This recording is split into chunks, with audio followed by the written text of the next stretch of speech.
All right, man. What's good, sports fans around the world? Welcome to another action-packed edition of the Real Sports Talk Show.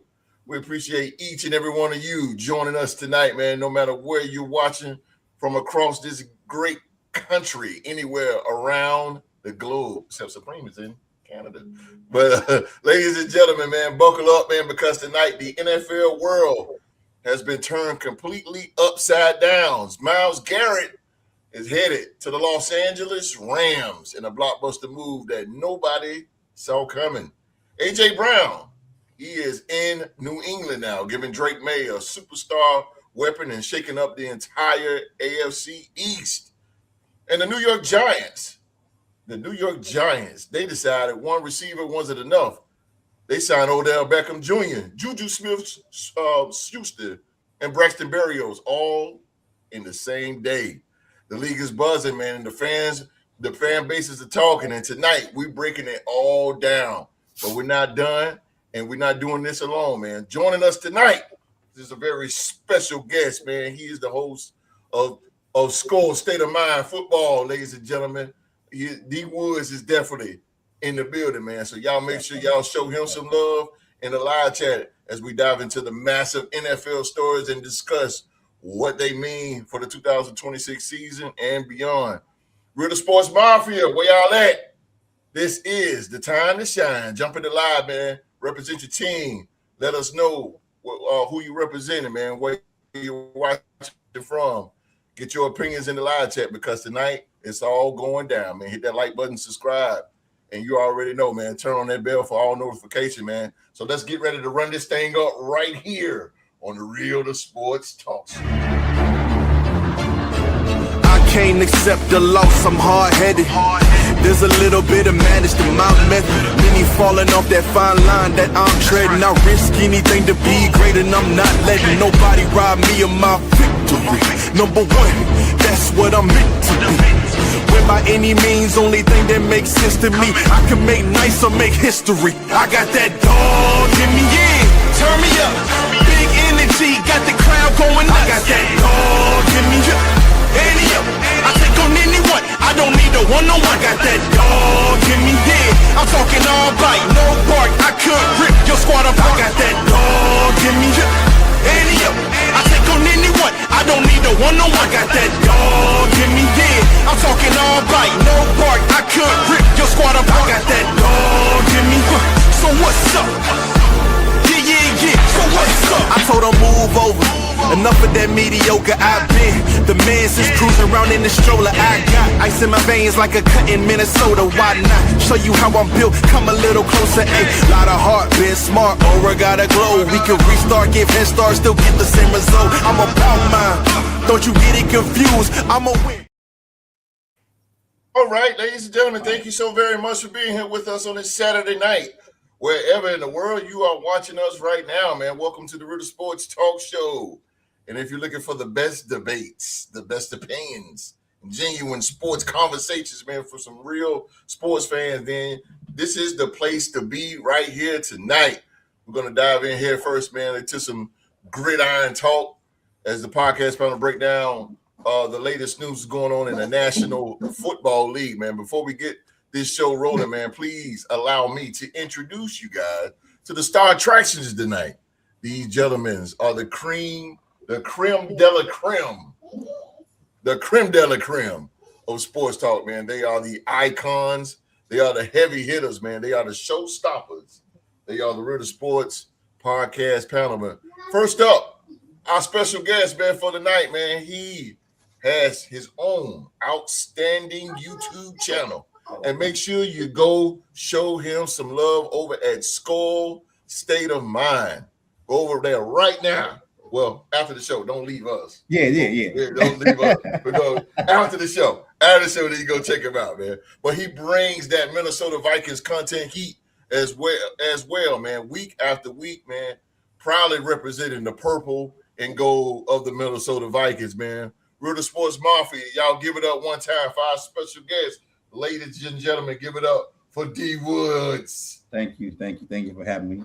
Thank you for having me, man. You know, I love going on different shows, man, giving different opinions with different fans, man. It's cool, man. I really appreciate it. Let's get into it. Yes, sir. D Woods is definitely in the building. Let's go. Next up, man, hailing from the north border. Yes, sir. He is the host of the Purple and Gold Bars podcast. He's the Canadian Destroyer. He is Latino Heat, the NFL trivia champion. One of the most passionate Minnesota Vikings fans you probably ever meet. Ladies and gentlemen, my man, the very cool, calm, and collected Latino Heat, Supreme. What's going on, ladies and gentlemen? Welcome back to another podcast here on Saturday, talking about the best and the most interesting topics that you're going to find on the internet, on sports in general, mostly NFL, but we got some NBA and some other talks from here and there. But if you're into that awesome roundtable discussion, expert analysis, a little bit of personality here and there, you've made it to the right spot. You're not going to find this on ESPN. You're not going to find this on FS1. You're not going to find this on NFL Network. This is where you're going to find it. And like they say, orale, let's go, ladies.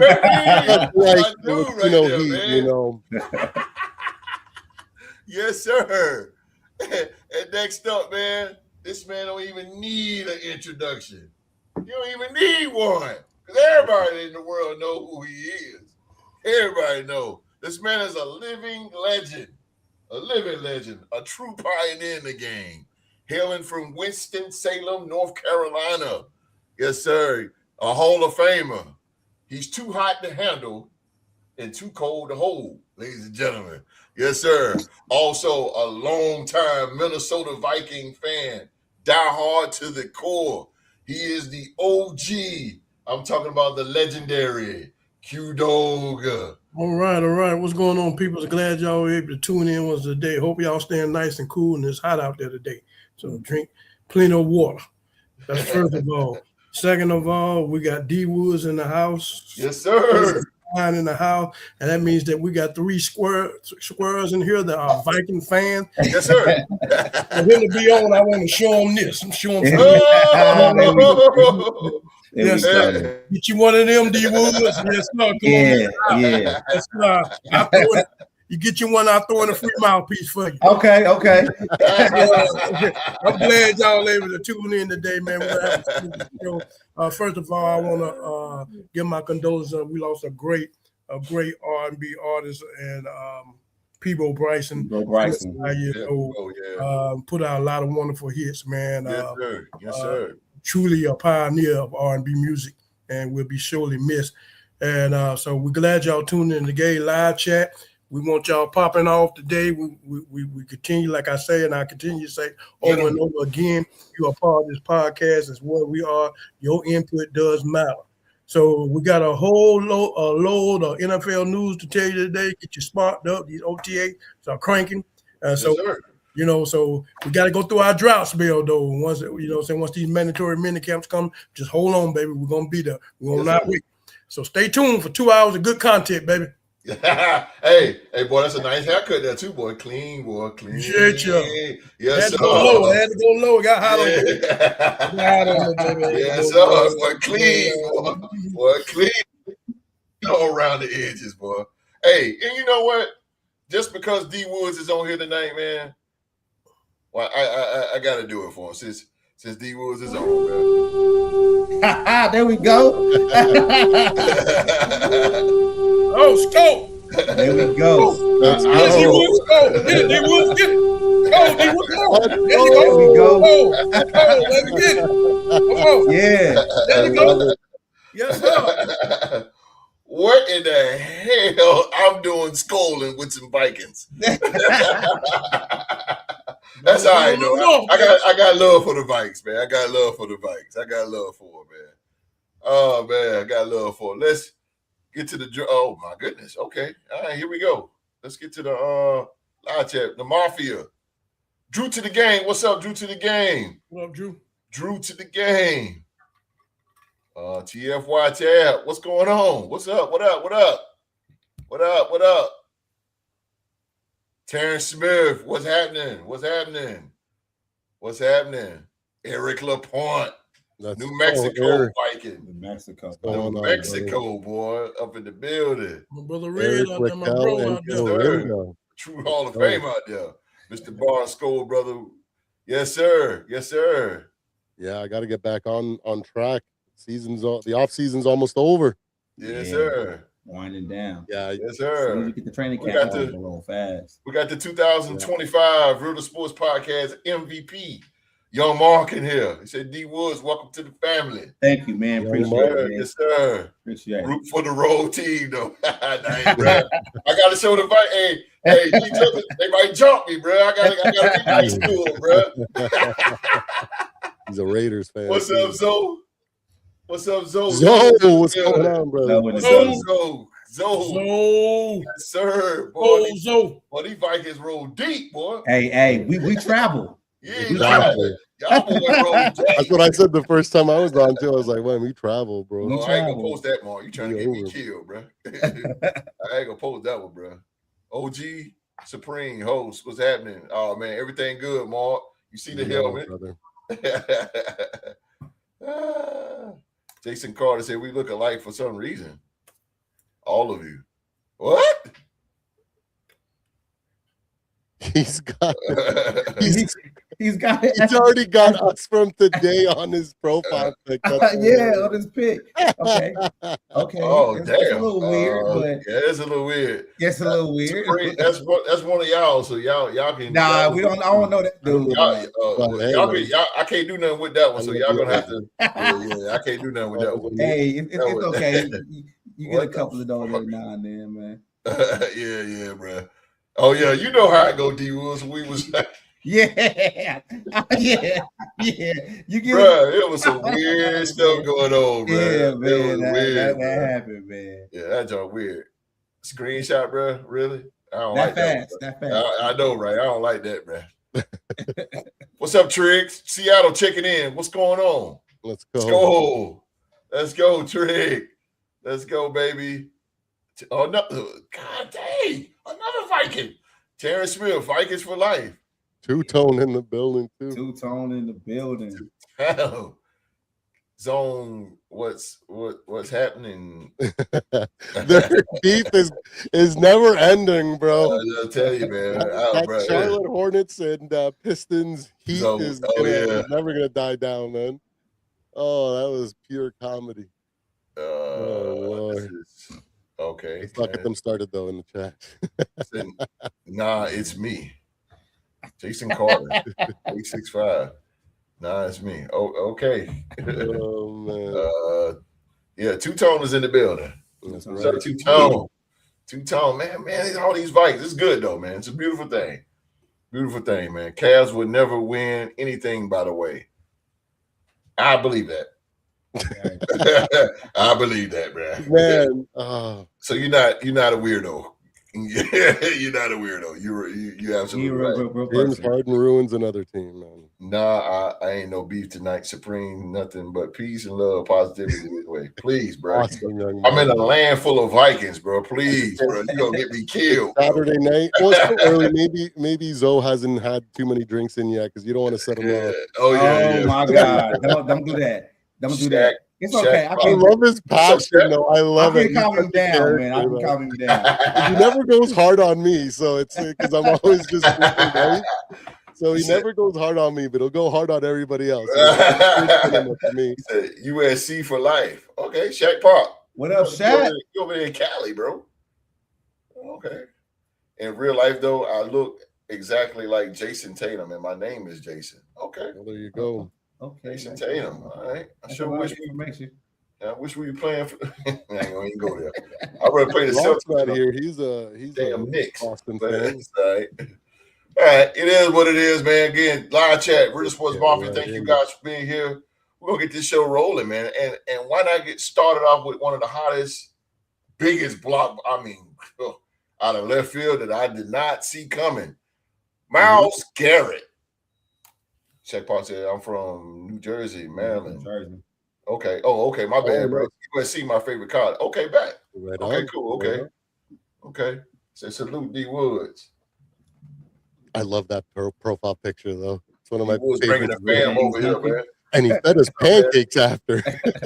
That's what's up, man. But Myles Garrett, y'all. Myles Garrett is going from east to west. Good gracious. The Los Angeles Rams are at it again. LA has acquired reigning NFL Defensive Player of the Year, Myles Garrett, in a trade with the Browns, shipping Jarrett Verse a 2027 first-round pick, and a 2028 second-round pick, and a 2029 third-round pick to Cleveland. This was on Monday, and my boy Ian Rappaport, who I follow, put this down. He said, we have long taken the stance that our goal was for Myles Garrett to be a one-helmet player for his entire career. Browns general manager Andrew Berry said in a statement, after rewriting the record books and representing our organization with excellence, we were sincere in that desire as we entered this offseason and did not envision a world Myles was not a Cleveland Brown. When the Rams first approached us with the possibility of trading Myles, we remained convicted in our position. But as discussions intensified, we were stuck at a legitimate crossroads. We hold on to a truly generational player who has become the identity of our team, or do we make the difficult decision that we think is best for the organization over the long run? This is a lot to read here. I'll read this part. It's a massive game-changing move for all in the Rams who has never shied away from selling future assets for star talent. Snagging Garrett is the latest F them picks maneuver from general manager Les Snead, who previously has swung deals for Brandon Cooks, Jalen Ramsey, Matthew Stafford, Von Miller, and Trent McDuffie, with the latter coming earlier this offseason. Verse is a good young edge rusher, but he is not Myles Garrett. The plot thickens here in LA. Mm-hmm. Yes, sir. Yes, sir. What's up, Zoe? Let's start this thing off with our guest tonight, man. Skull State of Mind, D Woods, man. So D Woods, bro. Myles Garrett is a Ram. He's over on the West Coast now. So if you're the Browns, would you rather have kept Myles Garrett as the face of your defense, or is getting a young pass rusher like Jarrett Verse plus a future first-round pick the smarter long-term move for a team trying to rebuild? I think this is a good move for both teams because the Rams are a team that's constantly in win-now mode, and they don't really care too much about the first round of the draft because they're able to draft better in the later rounds. So first picks don't really mean nothing to them. And if you look at their team, they already got the quarterback position already locked up. Yes. So with the Browns on the other end, I mean, look at their quarterback situation. They don't know who they're going to start. Deshaun Watson is basically coming back. I think he's going to start because on paper he's probably the best quarterback that they have.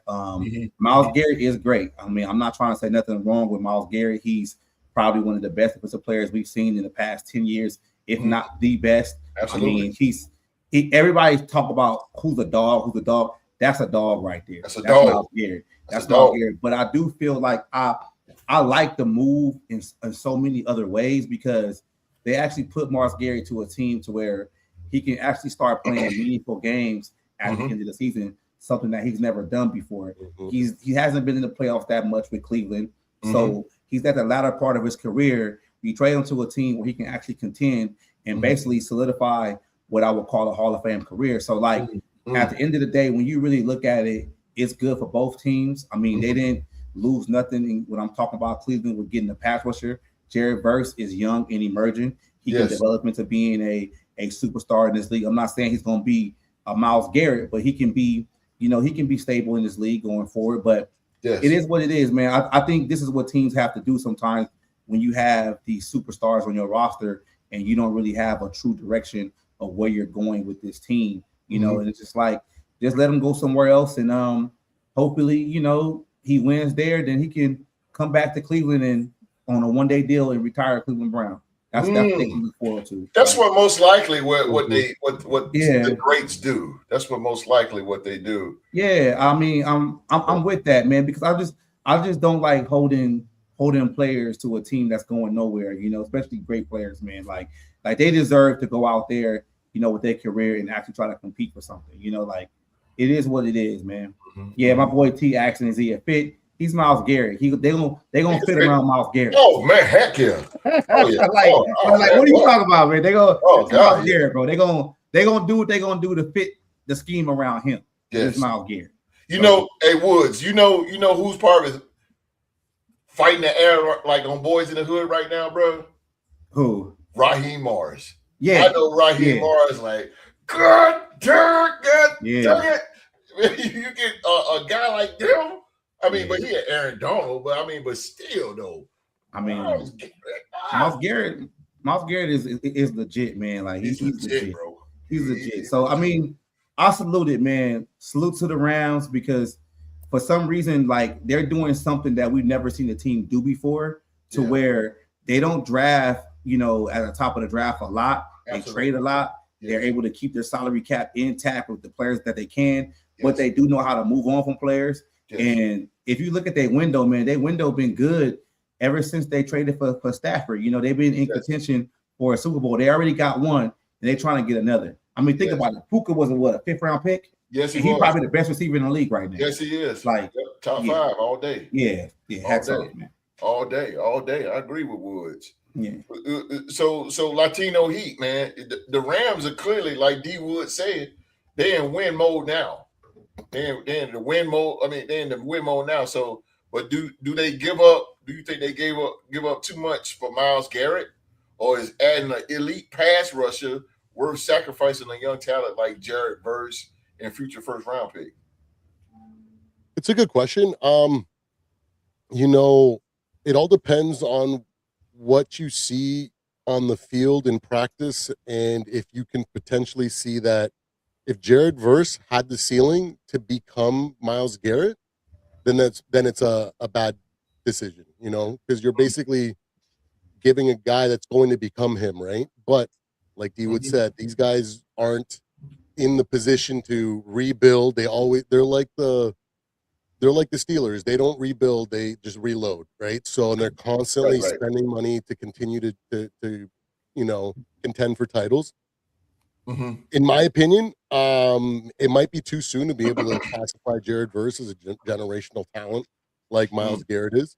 Myles Garrett, there's only a handful of defensive players in the last like 25 years where the defensive coordinator on the other team has to game plan for him. You know, you don't do that for Aiden Hutchinson. You don't do that for even the guy that was I forget. There's a few players in recent history that are really, really good. Oh, Trey. No, the guy that went from the Raiders to the Browns. Max Crosby. Oh, Max Crosby's another one. No, the one that went from, wasn't it the Raiders to the Bears, and then the Bears to Khalil Mack. Another great defender. The guy that's in Green Bay right now that like I'm totally blanking on names right now. Like this is how bad it is when you Micah Parsons. Again, I was sick this week, so it happens, brother. I'm loaded on Tylenol, so I got Tylenol brain. Anyway, you know, there's very few players where the opposing team has to game plan for you. Like Myles Garrett, you have to. He is that dominant. Yes. And this move, I think, is a great decision for both teams. Yeah. Just like D Wood said, I don't think Jared Verse is ever going to become Myles Garrett or as fast as the Rams need him to be. So for them to flip the script and take Myles Garrett, who is 30 years old right now. Okay, let's not forget it. He's 30. Absolutely. He's going to, in a year or two, start like declining, and he'll still be a very good player in like 2 years or 3 years. So they're going to get the most out of the tail end of his career. I anticipate him being there for the long haul now. But what it says to me too is that they were paying attention when Sam Darnold had those joint practices with the Browns as a Vikings, right? Like he did not do good against that Browns defense in those practices, right? So it's just a factor that they're trying to do. I think it's more of a like their division, right? They have to account for the 49ers as well as the Seahawks now. Yes, sir. Both those teams, they can easily like gunsling, just get in a shootout with them, right? Yes. But defense is going to be the thing that breaks those games open, right? The 49ers have Hall of Famers, Fred Warner. They have Bosa on the end, you know what I mean? They have a lot of guys that can do that on there. Seattle has guys like that as well on the defense. Maybe still unproven because it's like 1 year. They're like, wow, we'll see what they do with the target on their back. Mike McDonald's doing a phenomenal job. Looking at the film. But it's like, to me, it's like we need to have a defense that can also swing back at these two defenses there. Plus, the elephant in the room, the guy that might unretire and come back, another guy that if people game plan for him, right? So if he comes out of retirement and decides to play, you know what I mean? That defense might be something. Aaron Donald? Aaron Donald. Exactly. Because he's been floating that idea around. I don't know how fast he can get into shape. I don't know if whatever, but if he can get into shape by mid-season and be ready for the end of the season in the playoffs, that boy still benches like 500 pounds. Exactly. Bro. Like that guy squats like 500 pounds. Like he's no joke. He's a phenomenal athlete. Another guy that people had to game plan around. So I think it's a great fit for the Rams. And then when you look at the Browns, D Woods hit it on the head right there. They don't know who their quarterback is. On paper and on the depth chart right now, Deshaun Watson is the number one quarterback on the list that's listed. But like we were saying, I don't think he's going to be able to beat. He's so far removed from meaningful football. He's so rusty. I think that makes it an easier mountain to climb for Shador. I like Shador. Okay, I've been rooting for the kid, even though I did find it funny when he dropped in the draft, but I wasn't rooting for the guy openly or anything. I did, chuckle to myself. But like with young guys, I just want to see them get their first shot. And what Stefanski did to that young man, I think was just not fair at all. So it'll be nice to see if he wins the starting job, to see what he can do. With that being said, there's so much in turmoil that they can bring in a guy like Jared Verse that is still growing. There's still a young guy with a lot of potential. Oh, yeah, he could be a star, bro. Bring their roster around, right? So for me, I don't think they gave up too much when it comes to the Rams, and I don't think the Browns gave up too much because the remaining years, the viable years from Myles Garrett, isn't going to get them to a point where they're going to be contending. By the time he starts declining, they're not even going to be starting at that process yet. And then they still got to go another 2 or 3 years of like figuring it out in the playoffs. So I think it's a win-win situation. I'm excited to see what that division looks like in the upcoming season because it's fun. And the Cardinals are going to be a wild card. They're always one of those teams that in that division, sometimes when the Cardinals are trashed, when the Seahawks are trashed, when they can always steal games from each other. It's weird. They know each other very well. It's just going to be a fun division to watch and might be the best division in football going forward. Hands down. So I like it. Terrence said they have a tough schedule. This is what the Rams got. First game, they got the 49ers off gate. That's division opponent. You can go anyway. Off gate. They do got a tough schedule. They got the 49ers, they got the Giants, they got the Broncos, they got the Eagles, they got the Buffalo Bills, they got the Cardinals. They're gonna take an L to the Raiders. They got the I like that. They got who's that quarterback? Huh? Who's that quarterback by that time? Has it been Mendoza or Kirk still playing? My cousin. Okay. My cousin. They got the Chargers. They got the Commanders. They got Arizona again. They got Green Bay. They got the Kansas City Chiefs. They got the 49ers, the Cowboys. Oh goddamn, They the got a hard Seahawks. schedule. Okay, but look at it like this though, host. Think Yes, about sir. this though, right? Yes, the sir. Rams been in contention for the past 3-4 years, right? So that Yeah. means they've been at the top of the division pretty much every year. If And they they don't finish number one in the division, they finish number 2. So they've basically been dealing with this type of schedule for the past couple of seasons. So this is just Tuesday for them.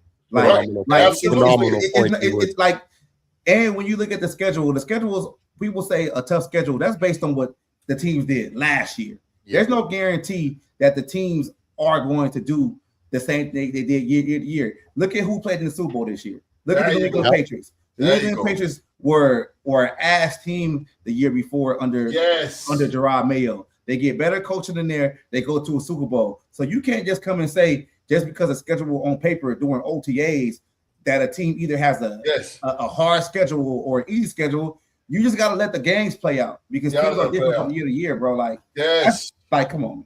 I'm with you, bro. I ain't worried about the schedule. You play who's in front of you. You play who's in front of you. You do. That's what I'm talking about. Where were the Eagles? Where were the Lions? Where were the Packers? All these teams that were supposed to be so good. I like that. The reason why we moved on from Sam and he got if we had known that all those teams were going to be bad, we would have kept Sam. You know, we would have paid him. Like, come on, man. Like, T, come on, T, you tripping, bro. Pats had an easy schedule that year. Last place schedule coming in. They had a last place schedule. The Bears last place schedule, and they did really, really well. Yeah, man. You don't need to host y'all. I got my cousins though. Ride with my cousin, baby. That's all right, baby. That's all right. Falcons don't want them, we'll take them. We'll take them, baby. We'll take them. Rams best team in the NFC. They are. They could be, man. They're one of them. They're one of them. They're one of them. Top three. They're one of them. Top three. I would say top 4. Because my 4 would be the Rams, Seahawks. Well, the Seahawks because they champs. The Rams, 49ers, and the Vikings. I throw Philly in there. We have to see how it all comes together, but yes, I'll put y'all in the top 5, bro. We got a talented roster, man, and our defense is real talk. I'll put y'all top 5 for real. I think Vikings gonna make some noise this year. But let's go to the legend. I gotta hear what the legend got to say about this here. Hudo. Which side, Q? Which side won this trade? The Rams getting one of the best defensive players in football, or the Browns gaining assets that could help reshape the franchise for years to come? I tell you what, I've been watching NFL for a long time, and we done had a lot of dominant players that come through and play on specific teams. Right. And we always say that when they get a hold of a generational talent, we always say that there's no way he come hell high water they will move away from that generation talent. Mm-hmm. But we're starting to see a trend here starting last year with Michael Parsons and now with Myles Garrett that it reminds me of the movie Indecent Proposal that anything can be bought. Anything, brother. Anything, brother. Anything can be bought. You know, we got to get off that philosophy of that if they come at you with the right package, and you can move on. And we clearly seen this with Myles Garrett. One thing I can say about Sean McVay, and that's the reason why he has a coaching tree. Yes, sir. Because this man is one of the craftiest coaches. I hate playing him. I hate he always trying to one up you. Mm-hmm. He always trying to do, and that's a good. He's a young coach, and he's a smart coach.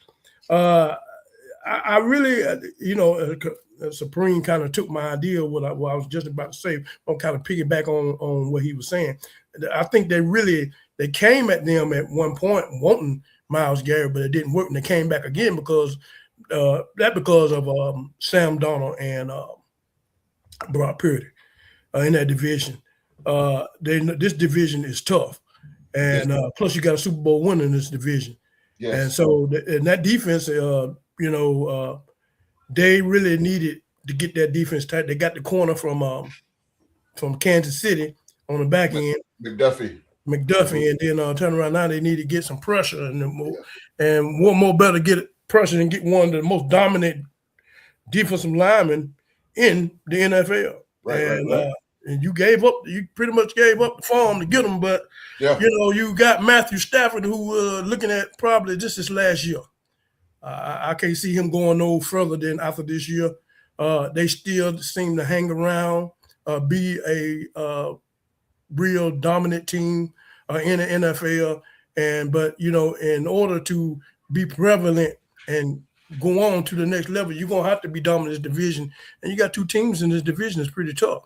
Yes, sir. 49ers and Super Bowl winning Seattle Seahawks. So I'm kind of figure. I'm trying to put myself in curse. Not was it the curse? What's his name? I keep saying curse. Javon Curse. Javon Curse. Yeah. Javon Curse. I'm trying to figure. I'm in his shoes. Like, man, I like. You trade me for another defensive end. I'm younger, and I like. It's like. They didn't have no belief in me that we can make it with me, and I know that he is the most dominant currently at defensive lineman in the league right now. You know what I'm saying? I'm not saying that it just shows a little better version of you. I think he'll be better as the years go on because he's young. I'm not gonna say he's gonna be a Myles Garrett, but I'm kind of with everybody. I think it kind of balances off. I think one team is here, being the Rams, and another team being the Cleveland Browns is on the bottom. And when you're on the bottom like that, sometimes it's you can move on from a generational talent because you're really not. You need more picks than anything. You need to build that squad. So it may look like a big time loss, but you got picks. That's going to help you build this organization. But I really feel that it's not really the picks itself with Cleveland. That's just a dump the fire organization. Always has been. So I think it starts with upper management. They really don't know what they're doing. They get picks, but they don't know how to get this organization going in the right direction. Jared Verse. You talking about Jared Verse? Go ahead, Q. Yeah, so I just really feel hopefully, hopefully we get the same Myles Garrett that we seen from Cleveland. Hopefully he don't, what I'm saying, we like Michael Parsons came from Dallas and went to Green Bay and got hurt. Yeah. He was going for the rest of the season. Injuries, what I'm saying? I mean, I'm not wishing that on nobody. I hate injuries on any player, especially star players. We like to see them play. That's what we live for. Right. And so, and then again, it might take him a minute to get adjusted, going all the way to the West Coast. He might be a different Myles Garrett that we know. We don't know. But based on potential, yes, I really feel that it kind of balanced out to me. Both of them hit in two different directions, and hopefully that in this tough division in NFC West that he can help get these quarterbacks on the ground. We're talking about with the 49ers and the Seattle Seahawks, and help prevail the Rams on the defense side of the ball. We're not worried about the offensive side of the ball. Their defense need to tighten up more. And to get them, because they've always been relevant every year, but it's time for them to, to really get over the hump and get deep into the playoffs. So they went out there. They went out there, got a big dog. Yeah, they did. Big dog. Yeah, big dog. They got a big dog. Got their biggest dog. We never thought this was coming. We didn't never think that Cleveland would move off from them, but anybody can be bought. Yeah, I did. We see this right here, and so I hope it works out for them. You know what I'm saying? I really do. As far as that division, and they can conquer these other two teams on that division, because I think that's what he's brought there for, to help them prevail over the 49ers and the Seattle Seahawks. Yeah. And so it gives us more excitement too, and that gives him a more challenge than the division that he came from. Because the division that he came from, he pretty much was dominant over there. Now we're going to see, how you're going to be in one of the toughest divisions in the NFL, NFC West. So it's more excitement as far as us fans. I'm glad to see it. We're going to see, like you say, he's 30. He got at least 3 more years to show what he can do. We don't know if he's gonna get those back-to-back 15 sack seasons that he had in Cleveland. So it remains to be seen, but a surprising move. I hope it works out for him. I hope he stay injury-free. I don't like no player getting hurt. I want to see you play all season long. And so until you come play the Vikings, then then we gotta put big Darius on him, see what he can do with him. And so there you go. So otherwise than that, man, I wish that young man much success. Well, oh, absolutely. Absolutely. The NFC West is the best. Is about the toughest right now. My thing with the city of Los Angeles, Woods and Supreme and OG. I got one more question for Woods, but the thing about it, y'all, is it is a lot of money pumping in the state of California. Sure is. I ain't getting none of it though. Bruh, look at check. That's where you at? You in Cali? Yeah, I'm from Cali. I'm from Cali all the way through. Oh, born and raised in LA. Born and raised in LA, man. Let me do my seawall. Hey, that's exactly. Born and raised in Cali, man. Yeah, South Central LA, man. It's a lot, though. Woods, Supreme, and OG, because look. Let's start with the Los Angeles Dodgers. $350 million salary that they have, bro. They got the highest paid player in baseball with Ohtani. You get the highest paying baseball player. And the best player. The best player. The best player. He is the best player, hands down. And then let's go to the Los Angeles Lakers when you pick up Luka Doncic. Yeah. One of the best players in the NBA. Welcome to Hollywood, baby. What the hell? And then now you got let's go to the Chargers. They picked up John Harbaugh. Yeah. Okay, they got John Harbaugh as head coach. Chargers doing a little bit of move undercover, but this right here, you got the Los Angeles Rams who just picked up Myles Garrett, defensive player of the year. You got the richest, biggest, the most expensive stadium in all of the world, SoFi Stadium. Like it's a lot of money pumping into the state of California, y'all. It is crazy with these LA teams. I mean, LA is really the team. It is the place to be. It's like it's just. I mean, like, again, the Dodgers, the Lakers, and now the Rams. It's like, what the hell? This is becoming Green Bay. Y'all might as well scoot over because this is becoming title time. Hopefully, I mean, it's like this is insane. This is insane, man. It's crazy because I'm a Laker fan, but I'm a Yankees fan. Oh boy! And then I'm a Viking fan. Because we didn't have a team all back over in the board. I'm all over the board. We didn't have a team back in the day, but it is crazy. Like you said, like the LA crazy, teams, bro. Stay doing it. How? The money? Where's the money coming from? I don't know because they need to give me some. Like for real, where's the money coming from?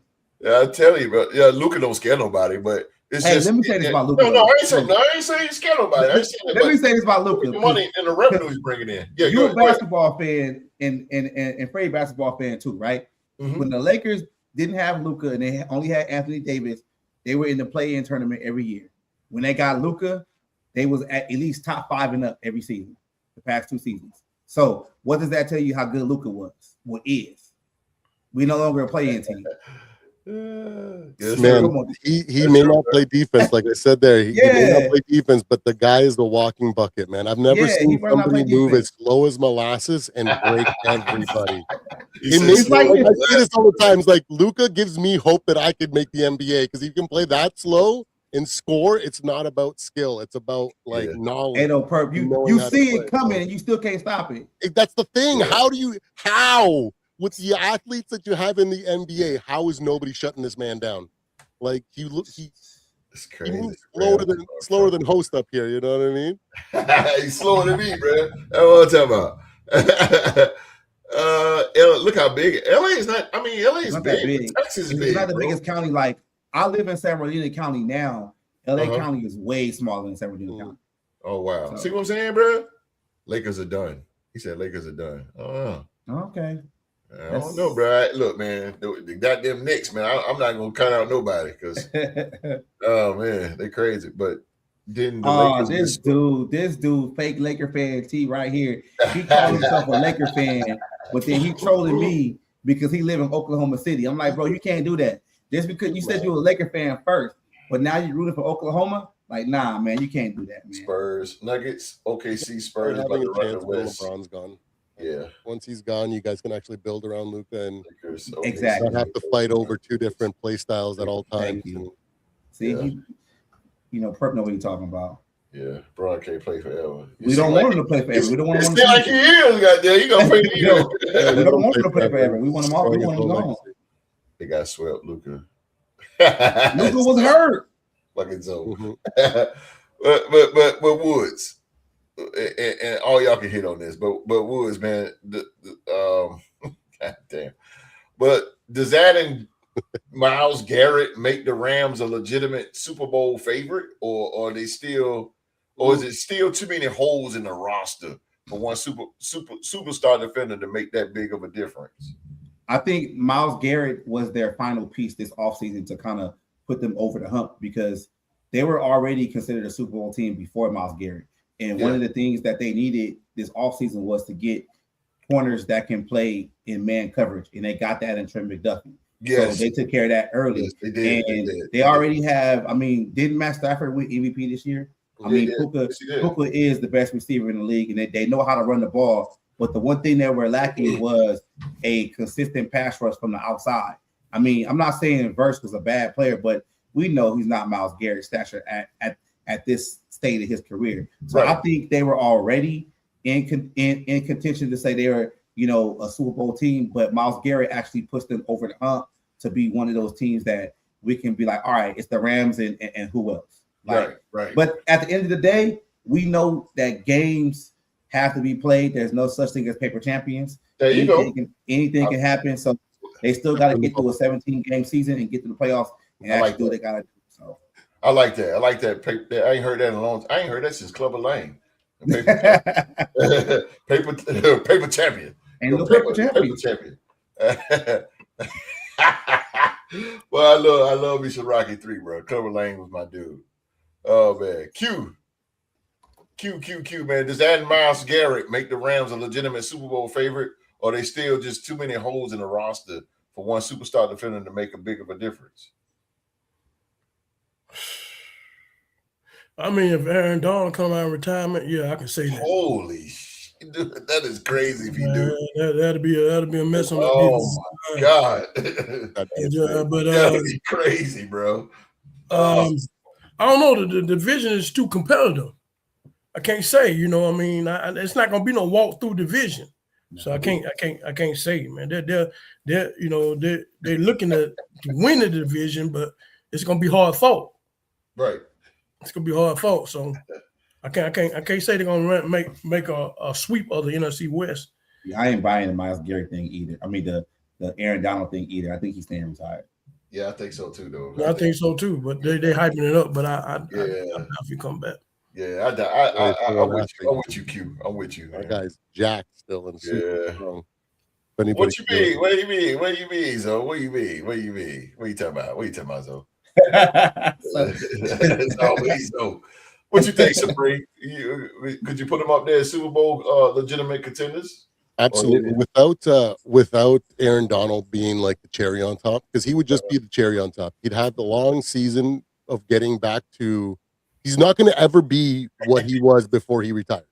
But with Myles Garrett being what he was, like being the replacement, the generational talent that Aaron Donald was back then, and him coming in and being even 70-75% of what he used to, it's going to make the other team have to account for him, which just opens up. But without him, I think absolutely, because if we look at let's start with the coach, okay? Sean McVay is just like brilliant. The man is genius. Oh man, heck yeah. Goes down at the beginning of the season, and people are like, "This is it." What does Sean McVay do? He develops an offense with 3 tight ends and starts dominating. and he moves away from that strategy, the Cooper Kupp, Puka Nacua thing, where they just move him. You know, they just caught like every receiver has to know exactly what every other receiver needs to do because they're always getting motion and rotated out of position. Puka will line up on the outside and the slot, the opposite side. They all have to know each other's roles, right? Yes. Puka Nacua gets injured. They go, okay, we can't run that offense anymore. So he develops a completely brand new thing, 3 tight end set, and starts winning games. You know, so that the intelligence, the mind that the coach has, and the ability to kind of work on the fly, make adjustments, that's a big factor. The offense in general, if they, barring any injuries to like Puka Nacua and anybody else, they got a great running back, a couple young running backs. They have a great, one of the best receivers in the league right now. I wouldn't consider him a true number 1 receiver because you guys know what my opinion is on a number 1. You have to be like 6'2" and be able to moss. I agree. Puka's not that, right? He's like more like Amon-Ra St. Brown, where he's an incredibly good possession receiver, and he's just a crisp route runner, and he's always, his hands are sturdy, and he just puts so much work in, right? So when you got their offense, Matthew Stafford is who he is, okay? So the offense is on point. That defense, like D-Wood said, the secondary gets addressed, you know. Those linebackers, everybody that's not that's going to get to work off of Myles Garrett. When everybody's watching Myles Garrett and whatever's going on in that D-line, guess who gets to come free all the time? Those linebackers, bro, because you can't cover everything. You're going to see holes open up. People are going to be just so focused on what's coming from Myles' side that they're going to leave the back door open, and they're going to see corner blitzes. You're going to see linebacker blitzes. They're going to get through and get home, and their defense is going to be something else, you know. So when you put it all together on paper, barring no injuries, I definitely think they're if they're not the Super Bowl favorites, they're definitely one of the teams that has one of the best chances at it. So I think it's a great move for them. I think it's a win-win for 2 completely different situations for the Browns and for the Rams, because the Rams are win now, right? What happened when they went and traded for Matt Stafford, right? They knew that Jared Goff is a bum. You know, big game Goff melts in the playoffs. They probably spent hundreds of thousands of dollars trying to fix his mental and realized that he ain't it. And so they said, let's go find someone that's mentally strong. They go buy him, and they win a Super Bowl immediately. They're like, it's the same situation. We're like so close to winning a Super Bowl. What do we need to win? We need a stronger defense. They go pick up one of the best defenders in modern football. Absolutely. So, yeah. And then you got the Browns. They're in a transition year. They're growing. They need to get younger, not older. So they make a right move. They got a nice young player that is going to be very, very good. He's not going to replace Myles Garrett, okay? But he is still a good young player that's going to develop more of a bag as he gets older. So I think it's a great trade, and I think they are, if not the favorites, one of the best teams with the best chances for sure. Hey, host, can I say something real quick though, man? Yes, sir. Yes, sir. I see they in the chat talking about what I said about no paper champions, right? Y'all remember a couple of years ago, about 10 plus years ago, y'all remember that Eagles offseason back in the day when they signed Nnamdi Asomugha, they had Michael Vick, and they were like, they had all those big name players, and everybody was like, they gonna go to the Super Bowl. They Super Bowl chance, right? They called them I don't think they made the playoffs that year. Right. I'm just saying, ain't no championship. You don't give out the championship in OTAs. Right. Games still have to be played. That's not saying Myles Garrett is not great. That's not saying that the LA Rams might not be a great team this year. That's not me taking anything from them. All I'm saying, games still got to get played, man. You can lose a game in the playoff off of a field goal. Games still got to get played, man. That's all I'm saying. I agree with you. Games go down week 2 with a torn ACL. Exactly. You never know. Like, you never know, man. Barring injuries, massive injuries. Yeah, games still got to be played. Like, it's no shade on it. It's just, that's how it is in sports, man. You got to play the games first. There you go. This ain't like the BCS back in the day where they just give it to the certain teams that they like, and then they contend for a title. Like, nah, you still got to play the games, man. Still got to play them. Eagle. Okay, 20. Hey, Q, you called them out, boy. The line chatters. You called them out, boy. Oh, yeah. Them boys off the chain. I'm trying to get to everybody coming. Good God. I love it. I love it, though, man. I love it. I love it. All right, moving on, man. Things are looking a little shifty now in the AFC East. The Patriots have picked up A.J. Brown from the Philadelphia Eagles. At long last, A.J. Brown is on his way to Foxborough. The Eagles have traded the star wide receiver to the Patriots in exchange for New England's 2028 first-round pick and 2027 fifth-rounder. Philadelphia announced on Monday the deal is pending a physical. The move reunites Brown with Pats head coach Mike Vrabel, for whom he the wideout played his first 3 seasons in Tennessee from 2019 to 2022. Brown trade is bubbled for the past several months with the Patriots emerging as the likely destination. The question became when and for how much. Eagles general manager Howie Roseman had stood firm that he wouldn't give away the wideout, but it's been clear that at the right price, Philly was comfortable moving on. The Patriots eventually met the ask. As the offseason rumor churned, the Eagles were pressed to move Brown, but as the weeks were on, it became an obvious trade was coming at the onset of June. Waiting until after June 1st to make the trade voids a massive $43.45 million dead money to hit salary cap this year. The Eagles can now split that over the next 2 seasons, 16.3 and 16.3 million in 2026 and 27.1 million in 2027. Okay, so they're getting their books right. All right, I get it. So Philly won't gain any tangible cap space over the next 2 years, but avoided the large chunk coming in 2026. Waiting didn't provide Philly with draft assets for 2026, but has already made offseason maneuvers to help fill the void, and the Eagles adding another chip to their 2027 and 2028 draft stock. So, we read this. A 3-time Pro Bowler Brown is coming off a frustrating season in which he generated 1,003 yards, 7 touchdowns on 78 catches with a career low of 12.9 yards per catch.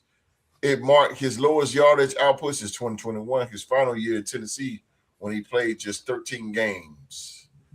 13 games. So we're going to go back to the woodshed here. hey, man, that's copyright, bro. That's copyright right there, bro. To the woodshed. Here we go. All right, man. So if you were the Eagles, Woods, how do you justify trading away a proven star like A.J. Brown for only a future first-round pick? Is this a smart business decision or a move that hurts your Super Bowl chances? So sometimes you got to move on from players, right? Sometimes your locker room is actually more important than the actual talent of the player. Now, I love A.J. Brown. I think A.J. Brown is one of the best receivers in the league. He's physical. He blocks down the field. He makes the exciting plays. He makes the basic plays. He's an all-around receiver that you want on your franchise. But at the same time, he's one of those players that can grow to be a cancer in the locker room. And they've already won their Super Bowl already with A.J. Brown. They already got that done. I think it would have been a little bit different if they hadn't won a Super Bowl a few years ago and all this stuff came up. But at the end of the day, you can kind of see A.J. Brown was going to get moved because the Eagles actually traded up in the draft to draft Mekhi Lemon from SC. So they already got their heir apparent to A.J. Brown. But it also gives the New England Patriots a true bona fide number 1 receiver that is still in their prime.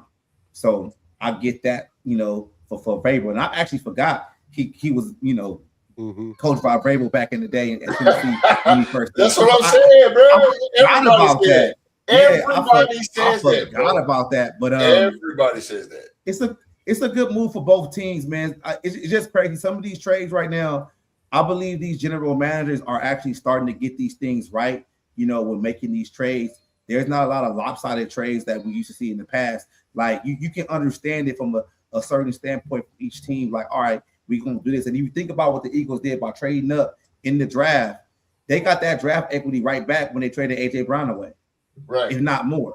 You know what I'm saying? So it's kind of like a wash, though. You know. So let's see what happens. Well, I'm intrigued. I talked to a lot of Eagles fans yesterday in Virginia. I was up in Virginia yesterday, and they talked. Man, they like, man, like you said about that locker room thing. They glad he gone. Yeah. Like, whoa, like, yeah, man, this is. Did y'all hear about him leaking stuff to the media? Yes, bro. He was signing jerseys before he even got traded. Yeah. So I mean, we knew. So this is what I believe. I believe Diana Ricci broke the trade that they were actually in contact before her and Vrabel stuff came out. So I think like what happened was the Eagles, they couldn't do it because of the post June 1st situation, and they waited. But this trade was already going to happen anyway.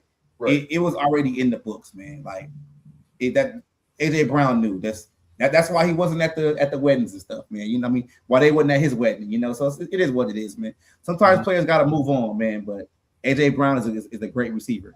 I mean, hey though, Prep, you saw what he did against us last season, and against Minnesota. So yeah, he ate us up too. He that good, man. He that good. He big dude, man. He big dude, man. Q-Dog, the diggity dog here. What team faces? What team you think faces more pressure after this trade? The Patriots to prove AJ Brown can help the franchise, or the Eagles to show that they can replace AJ Brown? I think the Eagles. Ooh, come on with it. I think the Eagles. Even though we know, the type of person AJ Brown was, I think we know that he's a competitor. He wants that ball in the hand. A lot of receivers like that, they want that ball in their hand. And one thing about receivers like that, if they don't touch the ball, they get lost. Yeah. They get lost, and they can't do nothing. And they can't do nothing without the ball. So Terrell Owens. They get lost, and so you can imagine you being a quarterback. Every time they come back to the huddle, they tell you they open, but you the quarterback, you see that they ain't open, but in their mind they always open. Terrell Owens.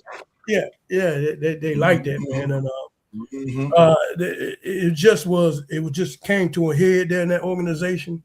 Still mad. I really feel like he is.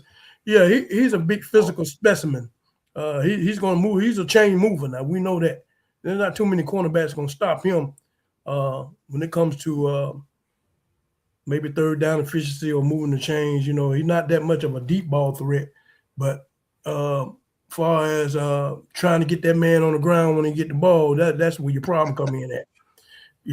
And so I think that like D Wood say, they already won their Super Bowl. It's no big deal. So it was kind of like he's older now. They can move on, but they're gonna have to really show that they can produce without him. Absolutely. And but him going up to New England in the cold weather with his old coach, he's trying to get that bond with Drake Maye. I think that kind of helps him too. Get a big physical receiver like that, a big target. There you go. And so it's kind of like, to me, it's kind of like maybe it kind of worked out for both sides because they got rid of a disgruntled player. They couldn't keep him in there for another season. We seen this being played out before he actually being done. Yeah. Talked about this before. Yeah. Really, as soon as the season ended. Yeah. And this was talking about this trade that was going to happen, and the New England was expressing interest, so it was already in the file. Yeah. You know what I'm saying? Yeah. And there you go. So he's happy. We interviewed him. They talked to him, and while he's at camp at these OTAs, he's very happy. Now he's the number one target. He's going to get his catches. Oh yeah. So maybe we'll get a different type of AJ Brown. Maybe he'll be a better teammate. now that he's a number one man. Yeah. And he won't clown his quarterback like he did Jalen Hurts. In a way, he's saying that he be open, but he won't throw through tight windows. Right. Yeah. Right, so the thing about it is that that he's just that type of receiver, man. You just got to feed him. If you don't feed him, you're gonna hear his mouth. You know what I'm saying? He don't mind talking. Right. And and outside of the locker room anyway. And so we're gonna see how this is gonna play out. New England, the Vikings. I know we play New England. We go up there. We travel up there. Be him and the Justin Jefferson show. So we'll see how that's gonna play out. I wish the best for him. Justin Jefferson will cook that secondary. Yeah. They got a boy that I like. That they got Christian Gonzalez. That Gonzalez boy, I like that. Yeah, Gonzalez. Hey, if the Patriots won a Super Bowl, that was my MVP. He ain't no joke. I like. He ain't no joke. Gonzalez is legit. He probably one of the best corners in the league. I think he is. Gonzalez. I really think he is. I talked about him as after the Super Bowl and everything. Man, that dude got blankets covered. Hey, Q dog. The way he played in that Super Bowl, man. Yeah. Like with the bright lights, I was like, this dude is He's one of the best corners in the league. But this is Jay Jettas, bro. This is the best wide receiver in football. And more cold though. I think it's gonna be a battle. Yeah, it's gonna be a battle. Jay Jettas carry. But I really feel like I'm happy for AJ Brown. He happy. And they interviewed Smith. He said he's shit. He don't like AJ Brown, but he do not like AJ Brown. He an Eagles fan? Got to be, bro. You don't like him like that, bro. It must be something in the Philly water because y'all always you gotta get that man credit, man. That dude good, man. that dude. He just had a lot of this. He had a lot of mouth. He got a lot of mouth. But he got a lot of mouth. But I'm telling you, that dude is a chain mover, bro. But you know what, Q? If he's not careful with his mouth, because I've seen this before happening in my camp with Devontae Adams. Devontae faked the injury to get out, and then he went to the Jets and thought the grass was greener, but it wasn't. And now he went to the Rams, and it's like now you chasing waterfalls now or dreams. So he the same Devontae Adams though. He ain't the same. But you see Devontae fading out though. Because notice when we talked about the Rams, ain't nobody bring up Devontae Adams, but we brought up Puka. You see what I'm saying? You see how Devontae fading out? He's a second guy now. Your mouth and your legacy, what you do, fades you away from the conversation. I don't want that to happen to AJ Brown, but if he keep on with that drama, it's gonna fade. But I don't think you will this year. I don't think you will hear his mouth. I don't think so. Yeah, I think he got what he wants. Yeah, I agree with you. He got what he wants. The ball will come to you. It's up to you now. It's up to you. There you go. You can't be dropping no damn passes like you did last year. You can't be dropping no damn passes. They're gonna clown you. So you gotta get your mitts together, bro. Yeah, you gotta get your mitts together. And I'm with you, Q. If he don't show up, it's gonna be on him. It's gonna be on him. And guess what? Eagle fans gonna do? They're gonna do like a little kid. Watch. I tell you, bro. So he got a lot to prove, man. He got a lot to prove. Latino Heat. Drake Maye. Drake Maye got him a legitimate number one now. No more no names. He got him a number one. And he got Romeo Dobbs on the other side. Does the addition of AJ Brown instantly make the Patriots a playoff team, or do they still have too many questions elsewhere on that roster? I don't think it makes them instantly because they're still going to have to build some chemistry. Throwing to a real number one is different than throwing to a really good number one. Like, it's something that we saw with JJ and JJ. When you throw to a number one, you have to have this thing where, like, there's balls that you throw to a real number one that you wouldn't throw to a regular receiver because you just have to have that confidence. Yeah. And you have to put it in places where he can make the so it's just different, right? So there's going to be that learning process. For me, his height is what makes him a number one, right? But if I were going to put all the number ones in the league that are true number ones, I would put AJ at the bottom of that list. Yes, he has had some big games. He's had some big moments. But at the end of the day, there are just more consistent, better athletes. He's not like crazy fast or anything like that. Right. He runs a crisp route. He's got great hands and he's tall, right? Yeah, I agree. But he's no massively athletic guy that's going to be breaking you with speed and then being able to jump up and catch like a one-handed pass while having another defender, having hands on the ball like Jefferson does, right? He doesn't have that type of skill. So but he's still a number one. You still have to throw to him a little bit differently at times, and you have to have confidence in him. Now, the thing is that they also have some other young wide receivers on that on the Patriots that actually did very well last year. Yes, they did. Given some time to develop, I think are going to be good. So as a stopgap guy, I think he's a decent addition. Yeah. To me, I just can't get it's like getting T.O. without the skill. You know what I mean? Supreme. There you go. If you're going to talk and be a locker room cancer, you have to be generational. You have to be so good that it cancels that out. And he doesn't have that skill. He's good, but he's not great, right? So there's that factor. But for me, what makes me say they're a fringe playoff team isn't really their offense, because we know what Drake Maye can do. He's a pocket passer. So finally, he goes from Tannehill, that's a pocket passer, right? Which basically made his career in Tennessee. And then he goes to AJ, or not AJ. He goes to Jalen Hurts, who is a play action guy that doesn't have the accuracy, and he's not a pocket passer. So he used to get frustrated at the fact that in certain situations in the game, you have to go to your number one and you have to call certain types of plays. And they didn't do that when he was there. Very true. So that irked him.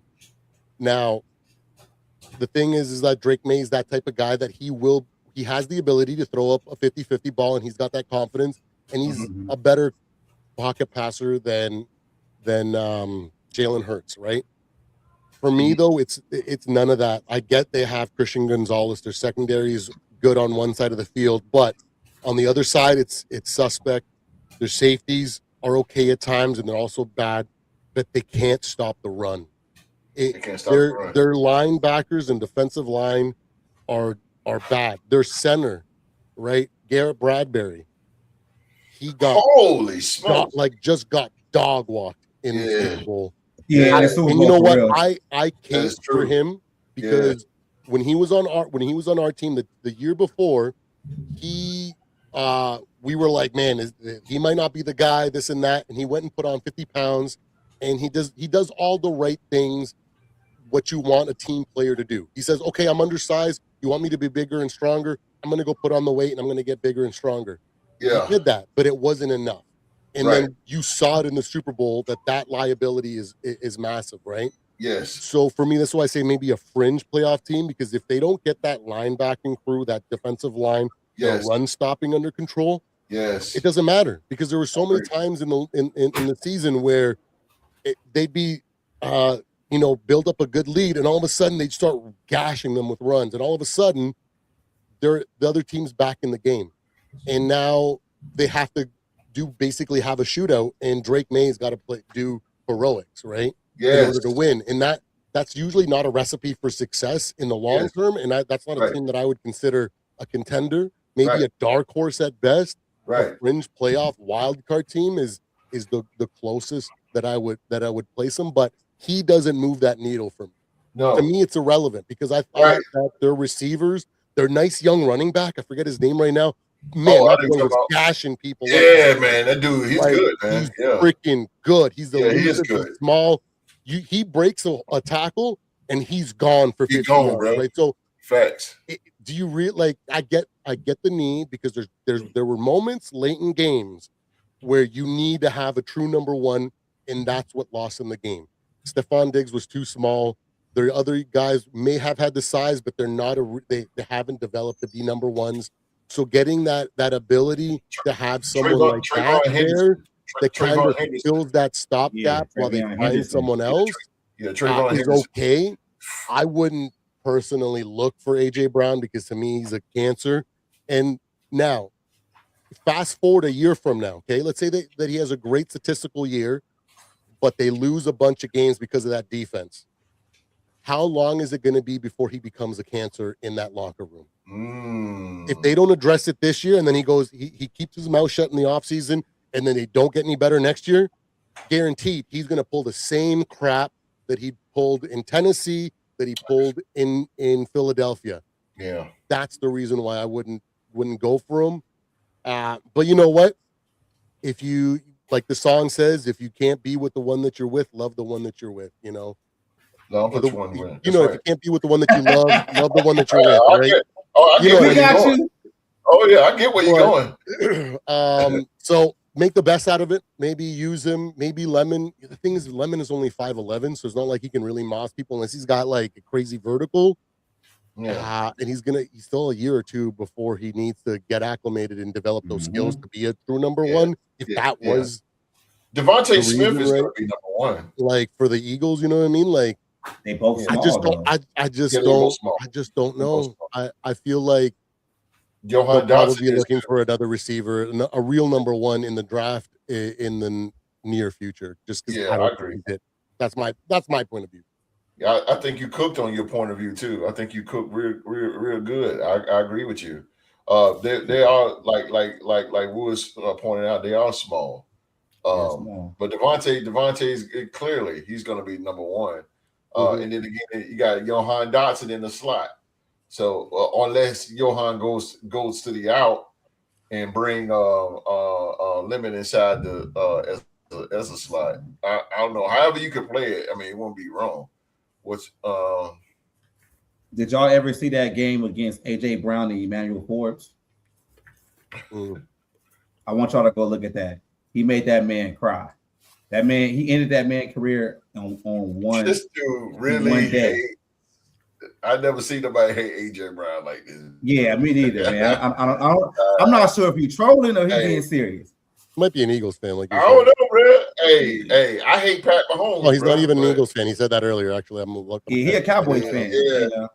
I hate Pat Mahomes to the fullest, bro. But I mean, you hate Pat Mahomes?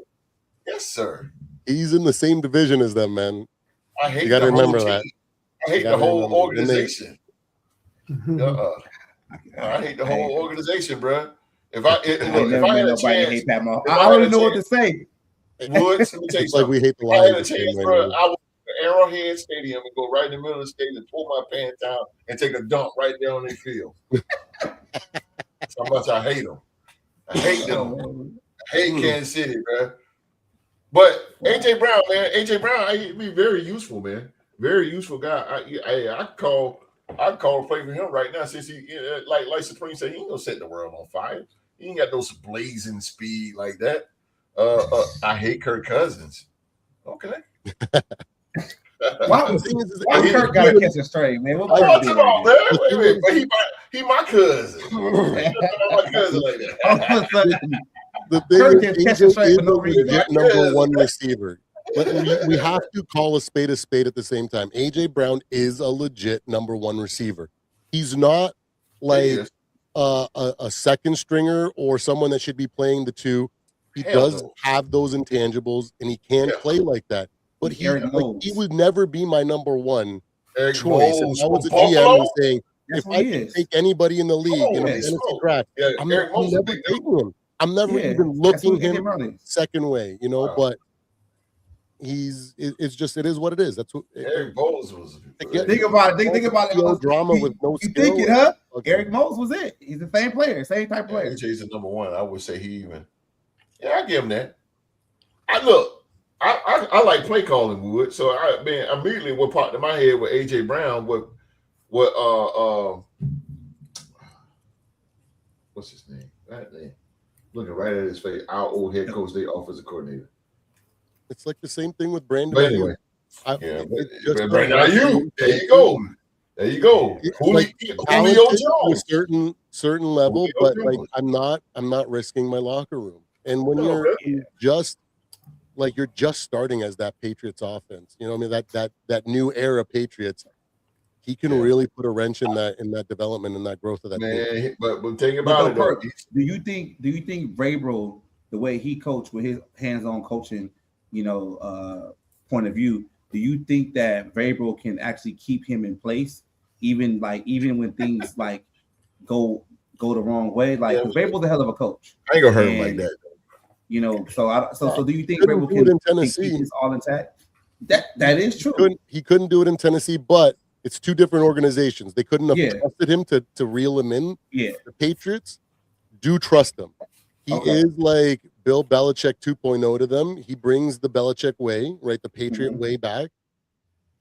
So they might trust him to really be the guy to reel him in. But the thing is that how long does that last?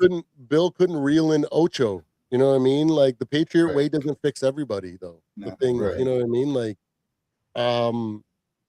but you never know. Maybe they fix the defense up good, like enough to where he never melts down.